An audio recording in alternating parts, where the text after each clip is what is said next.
Hey everyone, Damon here, and today I want to talk about something every leader, parent, partner, and human experienced: getting burned by someone you trusted.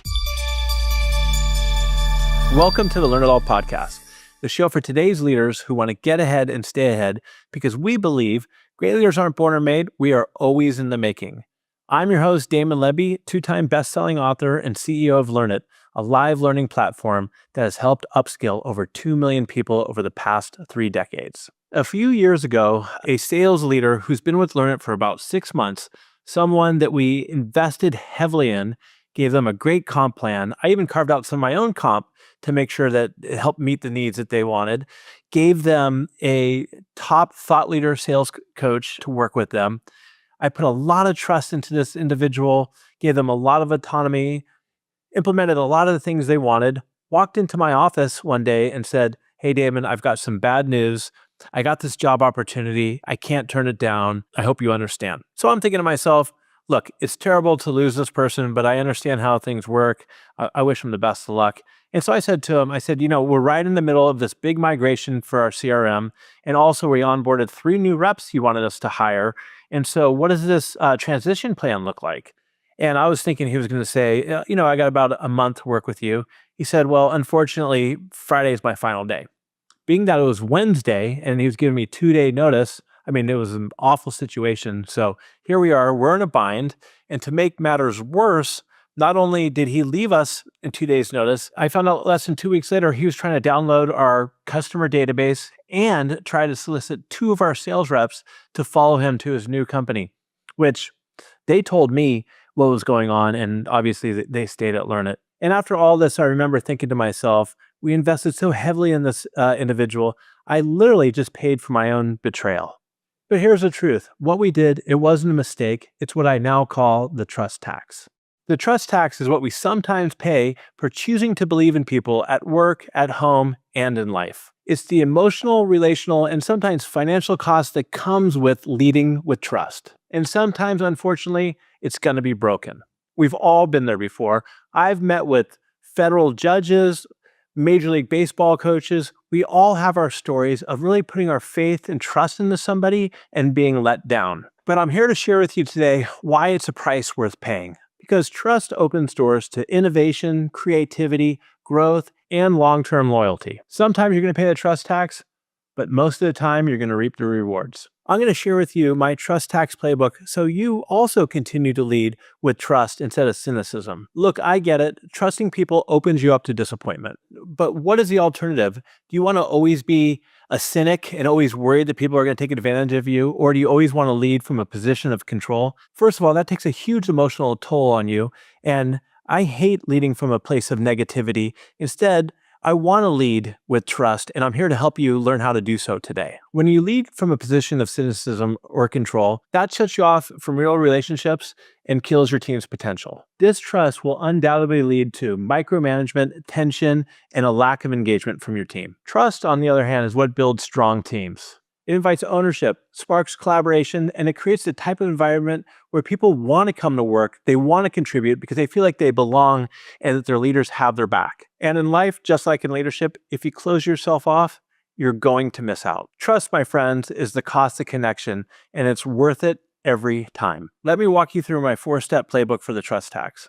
Step 1 is trust first, always. For me, trust is my default. It's not something that I expect people to earn. I believe it's my responsibility to earn their trust. In business, give people the autonomy to do their work. Don't hover over them. Give them the space they need and allow them to experiment, take risks, and try things without having to worry about the retaliation of making a mistake.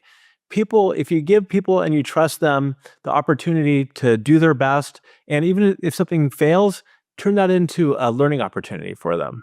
And the same rule goes for at home. For instance, give your kids more autonomy than maybe you're even comfortable with. Share with them what's the difference between right and wrong. And at the end of the day, do that because people want to feel like you believe in them. Step 2, trust smart. Look, I lead with trust, but it's important to stay aware. It's not about being naive, it's about being intentional. Start with trust and pay attention to how someone shows up. If someone proves to be reliable, double down on them. If they don't, learn to adjust. I've found it's important to realize that you don't need to shut people out. You just need to learn where to focus your energy. Step 3 is reframe the cost. Look, if trust is broken, it doesn't mean stop trusting. What it means is you have a lesson to learn from, and how are you going to apply that moving forward so you don't make the same mistakes or you can avoid those situations in the future. When someone lets you down, it's really easy to tighten up, pull back, or stop giving people chances. Don't. That reaction of tightening up and pulling back will kill culture and throttle growth. And instead, I want you to shift your mindset and look at it as an experience gained. Learn the lesson, adjust where needed, and keep moving forward. You paid the price, so now let's make sure you get something valuable in return. And step 4 is lead by identity. What I tell myself is I'm somebody who trusts first and can learn from every relationship and every experience. This one's huge. I want you to say it to yourself, I want you to repeat it, and I want you to program it. When you define yourself this way, you're not going to shrink or get super frustrated and down on yourself when trust is broken. What you're going to learn to do is you're going to learn to evolve and grow. And when you do this, people will follow you at home, at work, everywhere. So here's some real world examples I want you to apply. At work, delegate, give clear directions, and get out of their way. At home, lead by example, teach your children the difference between right and wrong, and give them freedom before they even ask for it. With friends, be generous with your beliefs. Don't let one bad actor define your worldview. You can also reduce the emotional hit of the tax by humanizing the person you distrust. Maybe there's something going on in their life that you're unaware of. It doesn't make what they're doing right, but maybe they've got some other reason. Check in with your feelings and learn to label them. I know that's helped me feel better when I'll think about, well, what is really bothering me here? Is it embarrassment? Is it the feeling of being taken advantage of? Just even thinking about that helps me walk through. And a lot of times it's not nearly as bad as I thought it would be. And finally, learn to reframe the story with wisdom, not fear.